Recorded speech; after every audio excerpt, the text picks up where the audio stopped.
ضلالة في النار. أعوذ بالله من الشيطان الرجيم. بسم الله الرحمن الرحيم. يا أيها الناس اتقوا ربكم الذي خلقكم من نفس واحدة وخلق منها زوجها وبث منهما رجالا كثيرا ونساء واتقوا الله الذي تساءلون به والأرحام إن الله كان عليكم رقيبا. يا أيها الذين آمنوا اتقوا الله حق تقاته ولا تموتن إلا وأنتم مسلمون. يا أيها الذين آمنوا اتقوا الله وقولوا قولا سديدا يصلح لكم أعمالكم ويغفر لكم ذنوبكم ومن يطع الله ورسوله فقد فاز فوزا عظيما. أعوذ بالله من الشيطان الرجيم. بسم الله الرحمن الرحيم. إذا الشمس كورت وإذا النجوم انكدرت وإذا الجبال سيرت وإذا العشار عطلت وإذا الوحوش حشرت وإذا البحار سجرت. সমস্ত প্রশংসা একমাত্র মহান প্রতিপালক আল্লাহ সুবহানাহু ওয়া তাআলা নিমিত্তে, যিনি আমাদেরকে আজকে পবিত্র জুমার দিনে তার ঘরে একত্রিত করেছেন। এই জন্য বলে আলহামদুলিল্লাহ। অতঃপর আমাদের শ্রেষ্ঠ নেতা রাসূলুল্লাহ সাল্লাল্লাহু আলাইহি ওয়াসাল্লামের উপর আল্লাহ রাব্বুল আলামিনের পক্ষ থেকে অসংখ্য দরুদ ও শান্তি বিবর্ষিত হোক। আল্লাহুম্মা সাল্লি আলাইহি ওয়া বারিক আলাইহি। মহান আল্লাহ রাব্বুল আলামিন তিনি আমাদেরকে দুনিয়াতে পাঠিয়েছেন, দুনিয়াতে প্রেরণ করেছেন।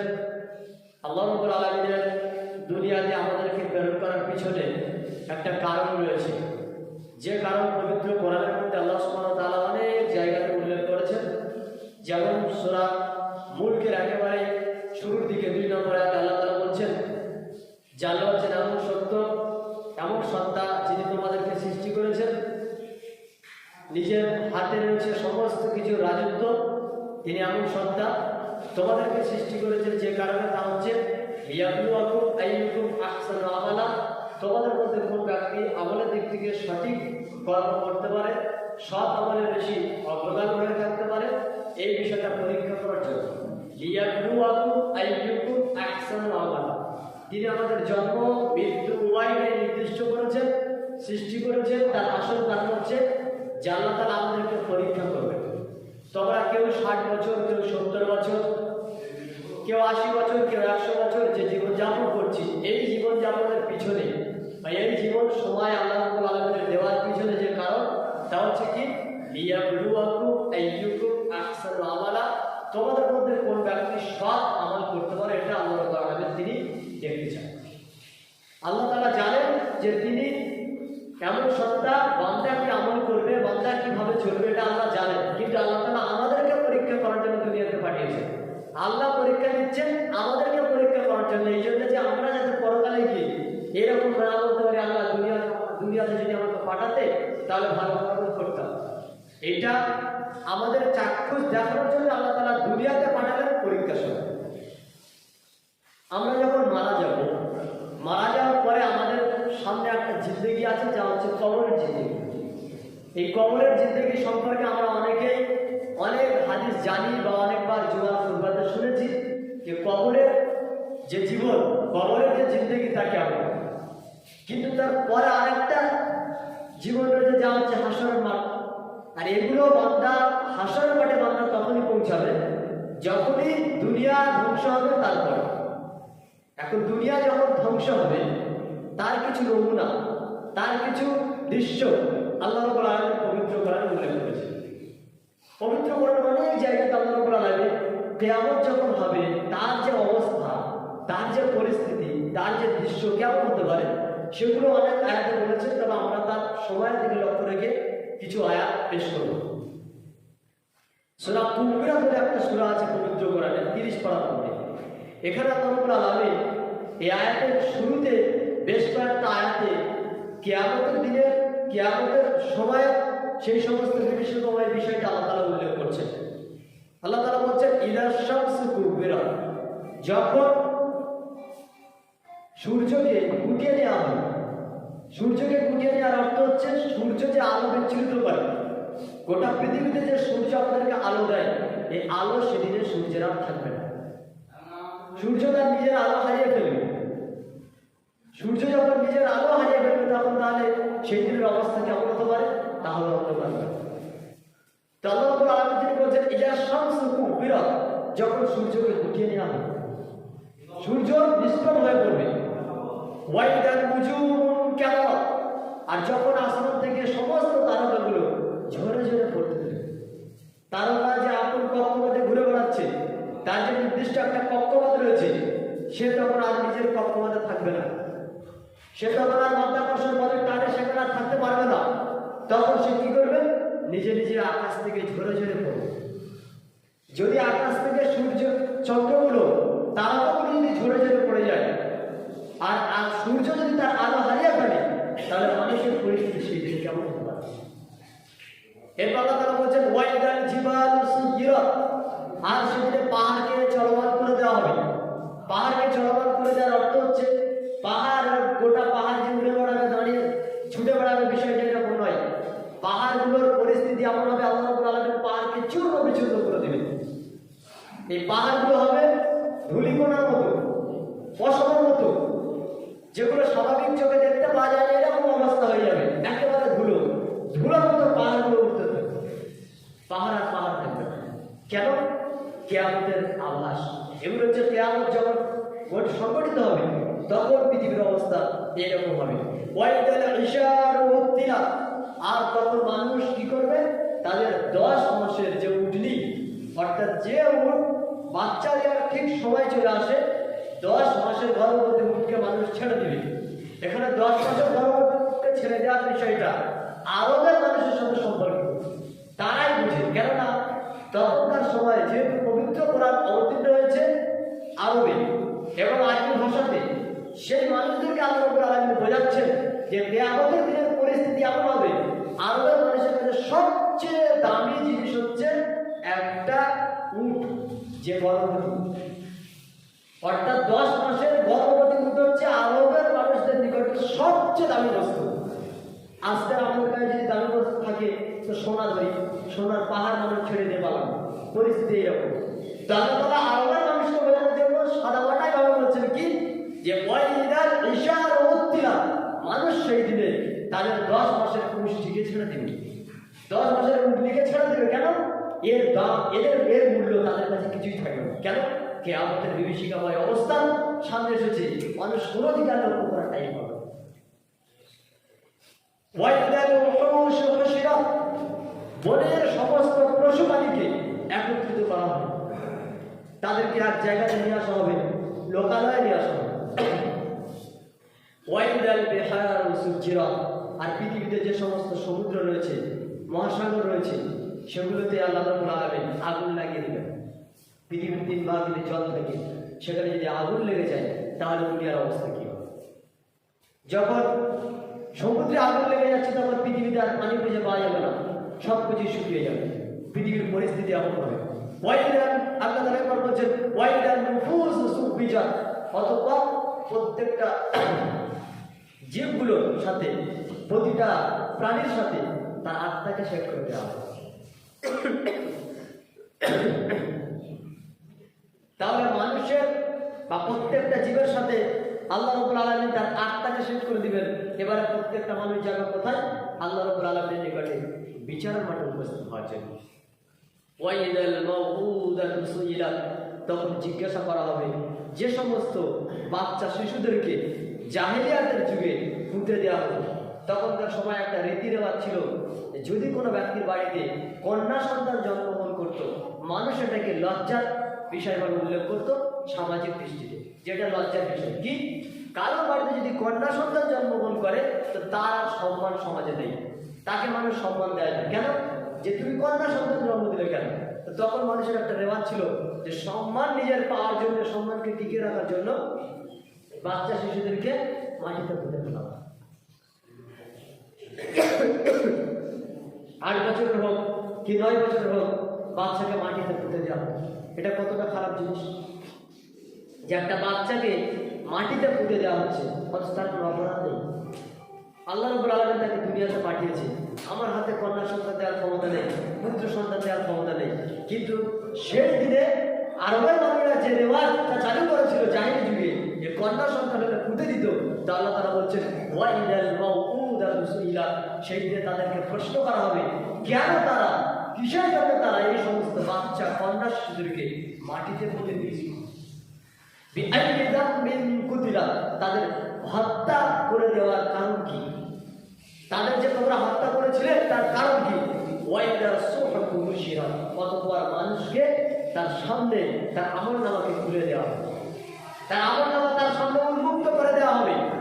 ওয়াইদা সামাউ কুশিতাত, আর সেই দিনে আসমানের যে আবরণ সেটাকে মানুষের সামনে থেকে তুলে দেওয়া হবে। আসমানের আবরণ সরিয়ে দেওয়া মানে আমাদের মাথার উপরে যে আসমান রয়েছে ছাদ স্বরূপ, এই আসমান আর থাকবে না। মাথার উপরে যখন আসমান নেই তাহলে মাথার উপরে কি থাকবে, মানুষ চিন্তা করতে পারবে না মাথার উপরে কি থাকতে পারে।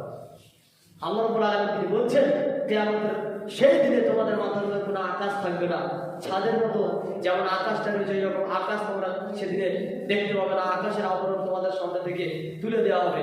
ওয়াইদাল জাহিমু সুইরাত, এবং সেই দিনে জাহান্নামের আগুনকে আরো প্রজ্বলিত করা হবে, জাহান্নামের আগুনকে আরো উত্তপ্ত করা হবে। ওয়াইদাল জান্নাতু উজলিফাত, এবং জান্নাতকে নিকটে নিয়ে আসা হবে। এবার আসছে বিচারের মাঠ। এরপর তারা বলছেন আইমাত নাফসুম মা আহদারাত, প্রত্যেকটা মানুষ জানতে পারবে, প্রত্যেকটা মানুষ সেদিনে বুঝতে পারবে, টের পাবে যে আজকে সে কি নিয়ে উপস্থিত হয়েছে। আল্লাহ রাব্বুল আলামিন কিয়ামতের দিনের কিছু বিভীষিকাময় অবস্থা পরিস্থিতি উল্লেখ করে বলছেন সেই দিনে প্রত্যেকটা মানুষ বুঝতে পারবে যে সে কিয়ামতের দিনে কি নিয়ে উপস্থিত হয়েছে। আপনি একটু চিন্তা করুন, এই আয়াতগুলো আল্লাহ কাকে বলতে চাচ্ছেন, এই আয়াতগুলো আল্লাহ কাকে বোঝানোর জন্য বলছেন, এই আয়াতগুলো আল্লাহ তাআলা কার জন্য অবতীর্ণ করেছেন, কোরআনের আয়াতগুলো আল্লাহ তাআলা কেন অবতীর্ণ করেছেন, আমাদের জন্য। কিন্তু বুঝবে কি, আমরা যদি নিজেরা কোরআন থেকে বিমুখ হয়ে যাই, আমরা যদি নিজেরা কোরআনের জ্ঞান থেকে, কোরআনের ইলম থেকে, কোরআন থেকে শিক্ষা নেব, এইভাবে যদি আমরা অন্য রাস্তায় চলে যাই, তাহলে এই সমস্ত আয়াতের মূল্য কি হইবে, এই সমস্ত আয়াত কারা অন্তর ধারণ করবে। এগুলো হচ্ছে আল্লাহ রাব্বুল আলামিন মানুষকে বোঝাচ্ছেন যে তোমরা এই বিষয়গুলোকে উদ্ভাবন করো, সেই দিনের পরিস্থিতি কি হতে পারে, আর সেই দিন তোমাদের অবস্থা কি হবে যদি তোমরা সেই দিনে কিছু না নিয়ে যেতে পারো। এটা আল্লাহ রাব্বুল আলামিন মানুষকে বলছেন সূরা কুফরাতের মধ্যে।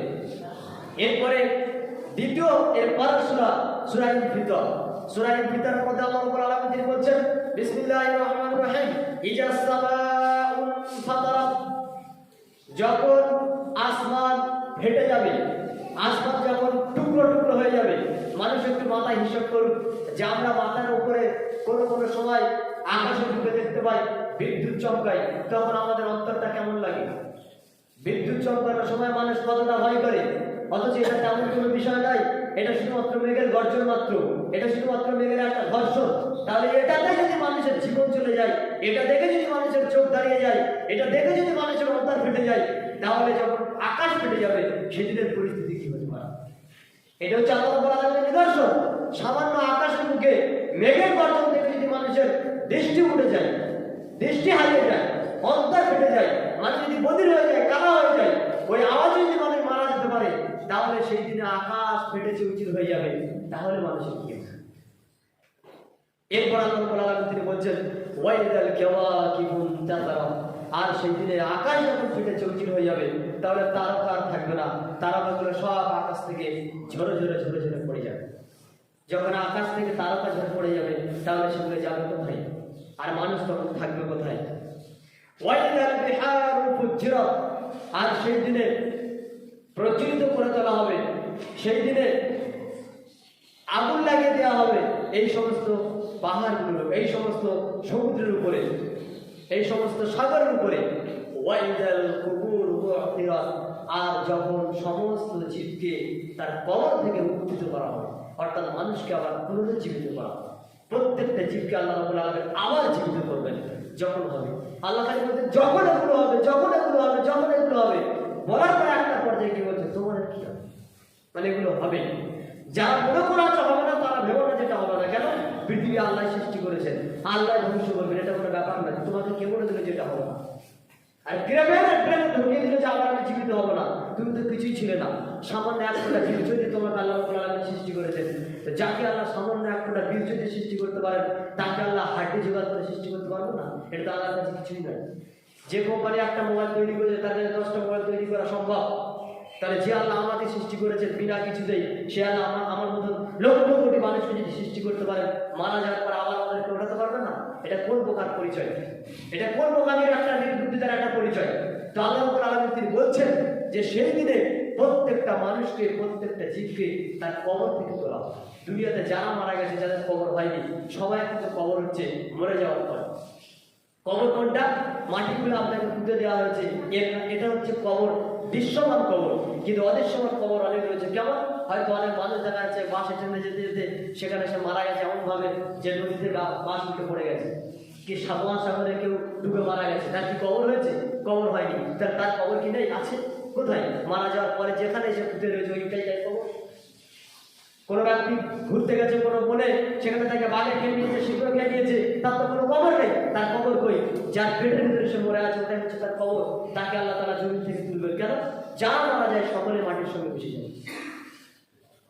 এই জন্য আল্লাহ তাআলা বলছেন প্রত্যেকটা জীবকে মাটি থেকে উত্থিত করা হবে, প্রত্যেকটা জীবকে তার কবর থেকে উত্থিত করা হবে। আলিমাত নাফসুম মা কদ্দামাত ওয়া আখখারাত। সেই দিনে প্রত্যেকটা ব্যক্তি, প্রত্যেকটা মানুষ বুঝতে পারবে সে আজকে কি নিয়ে হাজির হয়েছে আর কি সে ছেড়ে এসেছে। মা কদ্দামাত অর্থাৎ জীবনে বেঁচে আছি, আগে পরকালের জন্য কি পাঠিয়েছে, আর এই যে বেঁচে আছি পিছনে কি ছেড়ে গেছি মারা যাওয়ার পর।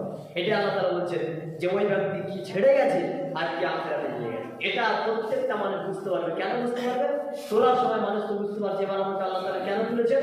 বিচার করার জন্য। বিচার কি হবে? দুনিয়াতে করেছি কি করেছি সবাই জানি আমরা, যে আমরা কি করেছি।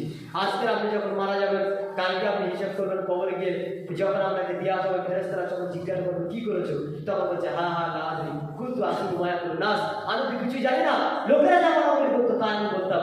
তখন বলবে মুহাম্মদ সাল্লাল্লাহু আলাইহি ওয়াসাল্লামের বিষয়ে এই ব্যক্তি সম্পর্কে তোমার মত কি? তখন ওই লোকটা বলছে যে হা হা লা আদরি, আমি জানি না। কুনতু ইয়াকুলু, মানুষরা বলতো কুনতু আকুলু মা ইয়াকুলুন নাস, লোকেরা বলতো ইনি হচ্ছে মুহাম্মদ, তাই আমিও বলতাম ইনি হচ্ছে আমাদের নবী মুহাম্মদ। কিন্তু কি আমরা জানি না। কারা? যারা দিনের কোনো খবর রাখে না, যারা কোনোদিন দিনের ধার ধারতে আসে না, যারা শুধুমাত্র জীবনটাকে মনে করে নিয়েছে খাওয়া, টাকা ইনকাম করা আর সন্তান জন্ম দেওয়া হচ্ছে আসল উদ্দেশ্য। এই ব্যক্তিরা যখন আখিরাতে উঠবে তখন তারা বুঝতে পারবে যে আমরা কি নিয়ে হাজির হয়েছি। এই জন্য আল্লাহ রাব্বুল আলামিন তিনি বলছেন আলিমাত নাফসুম মা কদ্দামাত ওয়া আখখারাত। সেই দিনে মানুষ বুঝতে পারবে আজকের সে কি নিয়ে হাজির হয়েছে, আজকের সেই ব্যক্তি কি নিয়ে এসেছে। এরপর আল্লাহ রাব্বুল আলামিন তিনি জিজ্ঞাসা করছেন ইয়া আইয়ুহাল ইনসান, সুতরাং হে সমস্ত মানব জাতি, মা গররাকা বিরাব্বিকাল কারীম, তোমার মহান সম্মানিত প্রতিপালকের থেকে তোমাকে কোন জিনিস ধোঁকায় ফেলেছে? কি এমন জিনিস তোমাকে ধোঁকায় ফেলেছে?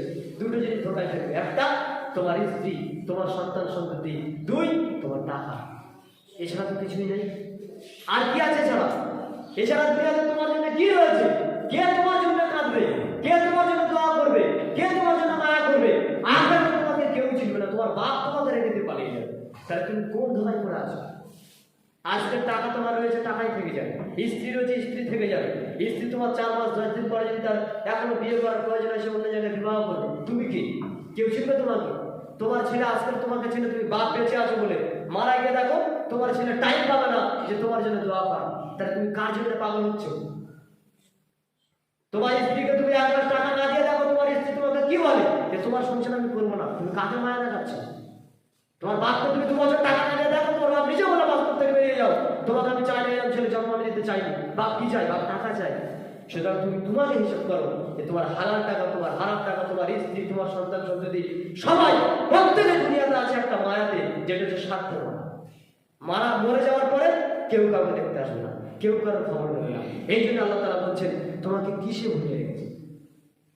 মহান প্রতিপালকের মায়া, মহান প্রতিপালকের স্মরণ, মহান প্রতিপালককে তুমি যে মেনে চলবে, এই মেনে চলার রাস্তাটাকে তোমাকে কে ভুলিয়ে দিয়েছে? আল্লাহ তাআলা জিজ্ঞাসা করছেন ইয়া আইয়ুহাল ইনসান, হে পৃথিবীর সমস্ত মানব জাতি, মা গররাকা বিরাব্বিকাল কারীম, তোমার সম্মানিত প্রতিপালক থেকে তোমাকে কে দূরে রেখে দিয়েছে? কোন মায়া জাল, কোন ধোঁকা, কোন ভালোবাসা, কোন মহাব্বত তোমাকে আল্লাহ রাব্বুল আলামিনের এই দিনের রাস্তা থেকে চলার ক্ষেত্রে দূরে রেখে দিয়েছে? কে? কি সেটা? খুঁজে খুঁজে দেখবে কিছুই নেই। টাকা আর স্ত্রী, টাকা আর স্ত্রী, এছাড়া আর কিছুই নেই। এটাই বাস্তব। মানুষ মারা যাচ্ছে, আবার জন্ম দিচ্ছে, আবার মারা যাচ্ছে, আবার জন্ম দিচ্ছে। কিসের মায়া? কিছুই নেই দুনিয়াতে। মারা গিয়ে দেখো তোমার কেউ খবর নেবে। সুতরাং প্রত্যেকটা মানুষকে উচিত কোরআন কারীমের এই সমস্ত আয়াত থেকে উপদেশ গ্রহণ করা যে আল্লাহ এই কথাগুলো মানুষকে কেন বলছেন, তিনি তো সৃষ্টি করেছেন। আল্লাহ যদি বাধ্য করতে যে প্রত্যেকটা মানুষ দুনিয়াতে গিয়ে আমারই ইবাদত করবে, তাহলে আল্লাহ নবী রাসূল তো পাঠাতেন না, আল্লাহ কোরআন মাজিদ পাঠাতেন না, পাঠানোর প্রয়োজন ছিল না। কেন? প্রত্যেকটা মানুষ আল্লাহর ইবাদত করবে, এটা বাধ্যতামূলক, সে কোনো রাস্তায় যেতে পারবে না। কিন্তু না, আল্লাহ বাধ্যতামূলক করেননি, আল্লাহ স্বেচ্ছাচারিতা দিয়েছেন, আল্লাহ স্বাধীনতা দিয়েছেন।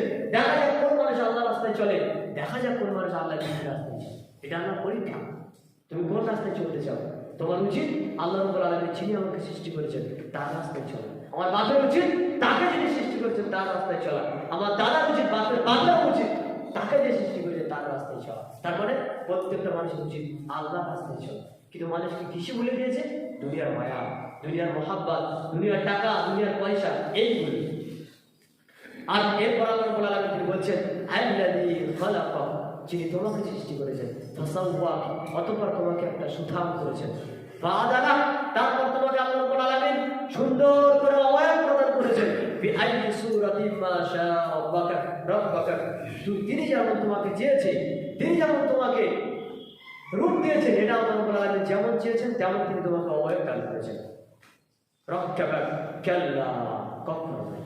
এবার আল্লাহ রাব্বুল আলামিন এতক্ষণ ইদা সামাউন ফাতারাত থেকে শুরু করে এই যে ফাআদালা, তারপর আল্লাহ বলেন ফি আইয়ি সূরাতিন মা শাআ রাব্বুকা, তোমার রব তোমাকে যেমন চেয়েছেন তেমন রূপ দিয়েছেন, এই পর্যন্ত আল্লাহ তাআলা বলে দিয়ে বলেছেন কাল্লা, কখনো। কি কখনো নয়? এই আয়াতগুলো বলে দিয়ে আল্লাহ তাআলা কেন বলছেন কখনো নয়? এর অর্থ হচ্ছে আল্লাহ রাব্বুল আলামিন বলতে চাচ্ছেন তোমাদের যে বুদ্ধি, তোমাদের যে ভাবনা, তোমাদের যে চিন্তা, তোমাদের যে চেতনা, তোমরা যে ভাবছো দুনিয়ায় আসল পরকাল বলে কিছু নেই, মারা যাবে একটাই, আর জীবিত নেই, এই যে ভাবনা তোমাদের মিথ্যা, কখনো এটা হওয়ার নয়, এটা হওয়ার নয়। তোমাদের মাথার উপরে আকাশটা ফাও করে সৃষ্টি করেনি, তোমাদের পায়ের নিচে জমিনটা আমি ফাও সৃষ্টি করিনি, জমিনটাকে তোমাদের জন্য এত সুন্দর চাষবাস করছো, খাচ্ছে বলে এমনি এমনি দিইনি, নিচে থেকে পানি আসছে এমনি এমনি আসেনি, ওপর থেকে আকাশ থেকে পানি বর্ষণ হয় এমনি এমনি হয় না, তোমাদেরকে সূর্যের আলো লাগিয়ে দিয়েছি এমনি এমনি দিইনি, তোমাদের জন্য বাতাস দিয়েছি এমনি এমনি নয়, আকাশ এগুলো তোমাদের যে সমস্ত তোমরা গাছপালা দেখতে পাচ্ছ অক্সিজেন দিচ্ছে এগুলো এমনি নয়, এগুলো একটা কারণ রয়েছে। কি কারণ? তোমাদেরকে পরীক্ষা করার জন্য। কাজে তুমি আল্লাহর নিয়ামত ভোগ করবে ফ্রিতে, আর তুমি বলবে পরকাল বলে কিছু নেই, বিচার বলে কিছু নেই, তাহলে বিচার কবে হবে? আপনি ক্ষমতার বলে আমার জায়গা কেড়ে নিয়েছেন, আপনি ক্ষমতার বলে আমার উপরে অত্যাচার করেছেন, আমি বিচার কাউকে দিতে পারিনি, দুনিয়ার সবাই চিটিংবাজ, সবাই চোর, সবাই ঠকবাজ, কারো কাছে বিচার দিতে পারে না, তাহলে কি বিচার হবে না? যদি বিচার না হয় তাহলে এগুলো তো সব বেকার। বিচার কোথায় হবে? বিচার একদিন হবে। এই জন্যই আল্লাহ তাআলা বলেন কাল্লা, কখনো নয়, তোমরা দুনিয়াতে ভালোভাবে থাকবে আর অন্যায় অত্যাচার করবে আর আল্লাহর রাস্তায় চলবে, আর কোনো পরকাল বলে কিছু নেই, বিচার বলে কিছু নেই, এটা তোমাদের ভুল ধারণা, কখনো নয়, এটা কোনোদিন হওয়ার নয়, হবেই বিচার দিবস। এই জন্য আল্লাহ তাআলা সবগুলোকে এদের ভাবনা চিন্তাকে নাকচ করে দিয়ে এখানে এসে আল্লাহ তাআলা বলছেন কাল্লা, কখনো। কি কখনো নয়? তোমরা যে ভাবছো বিচার দিবস হবে না, এটা কখনো হওয়ার নয়, মানে বিচার দিবস হবে বলে না। আল্লাহ তাআলা বলছেন বাল তুকাদ্দিমুনা বিদ্দীন, তোমাদের আসল উদ্দেশ্য হচ্ছে তোমরা দিনকে অস্বীকার করো, আল্লাহর দিনকে তোমরা মানতে চাও না, পাপ করবে তো পাপ করতে বলেছে, আল্লাহ তাআলা পাপ করতে মানা করেছেন, তখন বলছে আমরা ধর্মটা মানি না। কেন? ধর্ম মানুষকে ভুল পথে নিয়ে যায়। আরে ভাই, তুমি দুনিয়াতে খবরটা দেখতে পারো, পৃথিবীতে হিন্দু হোক, ইহুদি হোক, খ্রিস্টান হোক, যারা ধর্মের সঙ্গে বেশি জড়িত তারা পাপ করে কম, যারা ধর্মের সঙ্গে জড়িত নেই তারা পাপ করে বেশি। খবরটা দেখবেন, সে হিন্দু লোক হোক, খ্রিস্টান হোক, ইহুদি হোক, যে হোক না কেন, যারা ধর্মের সঙ্গে বেশি জড়িত আছে তারা পাপ কম করে, যারা ধর্ম মানে না তারা পাপ বেশি করে। এই লোকেরা যখন ধর্মকর্মকে সামনে রেখে দিয়ে পাপ করার কাজ করতে পারে না, বিধায় তারা বলে দেয় ধর্ম বলে কিছু নেই, ধর্ম মানতে নেই, ধর্ম মানুষ তুমি বের করেছে। এটা এদের বক্তব্য। এরা কারা? আল্লাহ তাআলা বলছেন তোমাদের মূল বক্তব্য হচ্ছে তোমরা দিনকে অস্বীকার করো, দিনকে মানতে চাও না। এক তো আল্লাহর এই দিন, আর দুই হচ্ছে পরকালের দিন, তোমরা দিনকে মানতে চাও না বলে দিয়ে আল্লাহ রাব্বুল আলামিন তিনি সামনের আয়াতে গিয়ে বলছেন ওয়া ইন্না আলাইকুম লাহাফিজিন, অবশ্যই অবশ্যই তোমাদের কাছে, তোমাদের উপরে রয়েছে একজন তত্ত্বাবধায়ক। তোমরা এমনি এমনি নেই, তোমরা ভাবছো কিছু হচ্ছে না, তোমাদের সব তোমাদের খবর নেওয়া হচ্ছে। কিরামান কাতিবিন, তারা কারা? তারা হচ্ছে সম্মানিত লেখকগণ। কিরামান একজন কাতিবিন, একজন অর্থটা এরকম হয়, কিরামান হচ্ছে সম্মানিত আর কাতিবিন মানে লেখকগণ। তো কিরামান কাতিবিন উভয়টাই বহু বচন শব্দ, মানে সম্মানী লেখক, সম্মানিত লেখকগণ। তারা তারা ফেরেশতা। তো প্রত্যেকটা মানুষের উপরে ফেরেশতারা আছে, যে একজন ভালো কাজ লেখে আর একজন খারাপ কাজ। ভালো কাজ যার জন্য আল্লাহ তাআলা দায়িত্ব দিয়েছেন তিনি ভালো কর্ম লিখেন, যার জন্য খারাপ কাজে দায়িত্ব খারাপ কর্ম লিখে, তো তারা অনবরত লিখতেই রয়েছে। আপনার মসজিদে দেখা যাচ্ছে চুরি হচ্ছে খুব, হঠাৎ দেখা যাচ্ছে মসজিদ কমিটি ঠিক করলো, কি করলো না ওই সিসি ক্যামেরা মসজিদে বসিয়ে দিয়েছে, তখন আগে যা চুরি হয় তার থেকে কমানো বেশি হবে, খুব কম হবে। কেন মানুষ মনে করছে যে এখন ক্যামেরা বসানো আছে গেলে ধরা পড়ে যাবে। তা আমার যে দুই কাঁধে দুটো ফেরেস্তা বসানো আছে এটা কি হয়তো এটা সিসি ক্যামেরা চেয়ে আরো অনেক অনেক জটিল। কেন বলেন তো, সিসি ক্যামেরা কখনো কখনো সময় ডিলিট করে দিয়ে আপনার করা যায়, চেঞ্জিং করে দেওয়া যায়, কিংবা তোমাকে সিসি ক্যামেরার লাইট ঘুরিয়ে দিয়ে অন্যদিকে করে দেওয়া চুরি করতে পারো, সিসি ক্যামেরা ভেঙে দিয়ে তুমি চুরি করতে পারো, এটা করা যায়। কিন্তু কাঁধে যে ফেরেস্তা আছে দেখতে পেতেন ক টাকা ঘুষ দিতে বলো তো? কাঁধে যে ফেরেস্তাগুলো আছে লেখালেখির জন্য যদি ওদেরকে দেখতে পাওয়া যেত তো মানুষ কোটি টাকা এনে তাকে ধরিয়ে দেবো, তো ভাই যে কথা বলিস না কাউকে, আল্লাহ যেন কোনো রিপোর্টে দিস, এরকম হতো না? আল্লাহ রাব্বুল আলামিন এই জন্য মানুষকে পরীক্ষা করে অদৃশ্য দিয়ে যে প্রত্যেকটার উপরে আল্লাহ তাআলা তত্ত্বাবধায়ক রেখে দিয়েছে, তারা হচ্ছে ফেরেশতা কিরামান কাতিবিন, সম্মানিত লেখক। তুমি যাই করবে তারা সব লিখবে, তোমার যে জায়গায় বসে বসে তুমি পাপ করছো তারা সব নোট করেছে, যে তুমি ভালো কাজ করছো সব নোট করা আছে। তোমার এই নোটের খাতা 99টা খাতা হয়েছে তোমার নাম, খবর আছে? প্রত্যেকটা মানুষের নামে 99টা খাতা রয়েছে। কিয়ামতের মাঠে হাতে ধরিয়ে দিয়ে বলা ইকরা পড়ো, তোমার নোট তুমি পড়ো, দেখো তুমি করেছো। তখন মানুষ ওই নোট আর পড়তে চাইবে না, কেন মানুষ তো জানে যে আমি কি এনেছি। তখন কি হবে বলেন? আল্লাহ রাব্বুল আলামিন পবিত্র কোরআনে বহু আয়াতে উল্লেখ করেছে যে কিয়ামতের মাঠে মানুষ বাঁচার জন্য দুটো রাস্তা অবলম্বন করবে, এক হচ্ছে টাকা আর এক হচ্ছে বাপ মাকে ডাকবে। তো এখন আমরা দেখি মানুষ কি করে, বিপদ থেকে বাঁচার জন্য টাকা দিয়ে বাঁচতে চাই, 2 নম্বর বংশীয় ক্ষমতা দেখায়। তো কিয়ামতের মাঠে বংশীয় ক্ষমতা থাকবে না, কিয়ামতের মাঠে টাকাও থাকবে না, একটা জিনিস থাকবে কি, নেকি দিয়ে বোঝাতে হবে। আর যদি নেকি না থাকে তখন শাস্তি নিয়ে বুঝে দিতে হবে। তাহলে আপনি তখন কি করবেন? এই জন্য আল্লাহ রাব্বুল আলামিন তিনি আমাদেরকে বারবার বলছেন এই আয়াতগুলোকে তোমরা স্মরণ করো, এই আয়াতগুলোকে নিয়ে তোমরা ভাবো, বিষয়টা গবেষণা করো। ইয়ালামুনা মা তাফআলুন, ওই ফেরেশতারা তাই জানে তোমরা যা কিছু করো। ইন্নাল আবরারা লাফি নাঈম, সুতরাং যারা ভালো ব্যক্তি, যারা নেক ব্যক্তি তারা থাকবে নাঈম নামক স্থানে, নাঈম নামক জান্নাতে।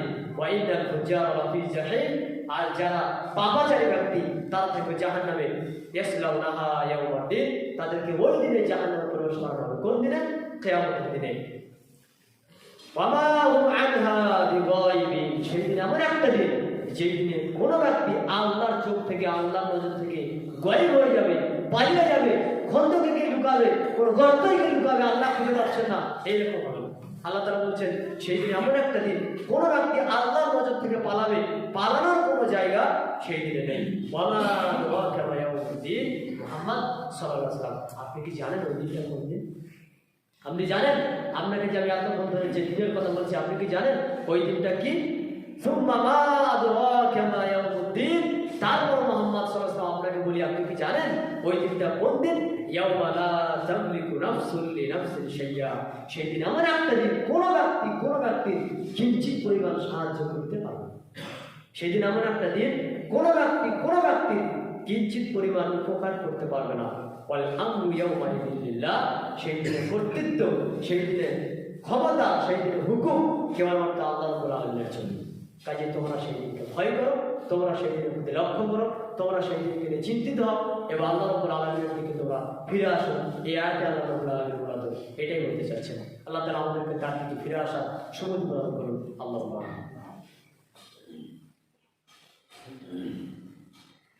আলহামদুলিল্লাহি রাব্বিল আলামিন ওয়া সলাতু ওয়া সালামু আলা রাসূলিহি ওয়া আলা আলিহি ওয়া সাহবিহি আজমাইন, আম্মা বা'দ। মহান আল্লাহ রাব্বুল আলামিন তিনি তার এই আয়াতগুলোতে যে কথাগুলো বলতে চাচ্ছেন সেই কথাগুলোর আসল উদ্দেশ্য, আসল লক্ষ্য হচ্ছে কি, যে মানুষ যাতে করে কিয়ামতের দিবসে সেই সমস্ত বিষয়গুলোকে লক্ষ্য করে আল্লাহর দিকে ফিরে আসে। এটা হচ্ছে আল্লাহ রাব্বুল আলামিনের মূল উদ্দেশ্য, মূল লক্ষ্য। এরপরে কয়েকটা আয়াত পড়ব, সময় নেই হাতে যদিও, তারপর কয়েকটা আয়াত পড়ছি।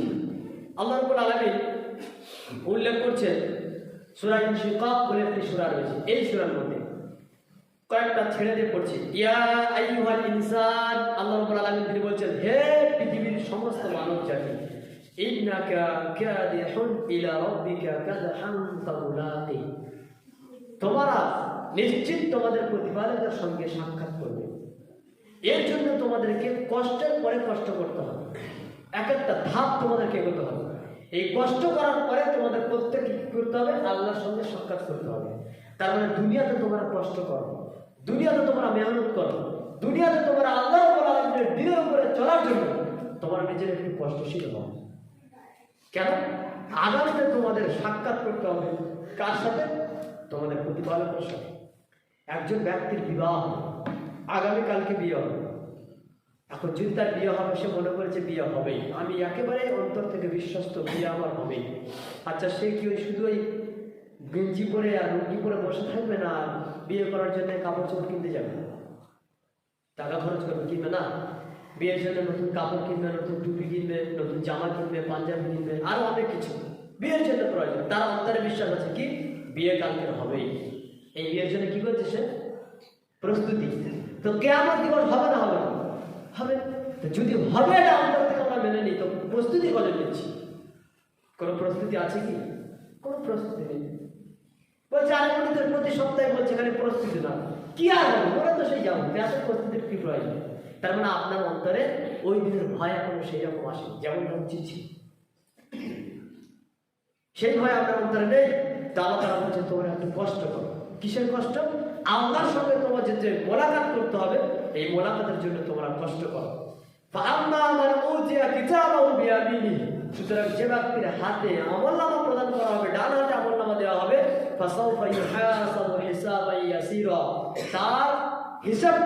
তার হিসাবটা আল্লাহ রাব্বুল আলামিন হালকা করে নেবেন, সহজ করে নেবেন।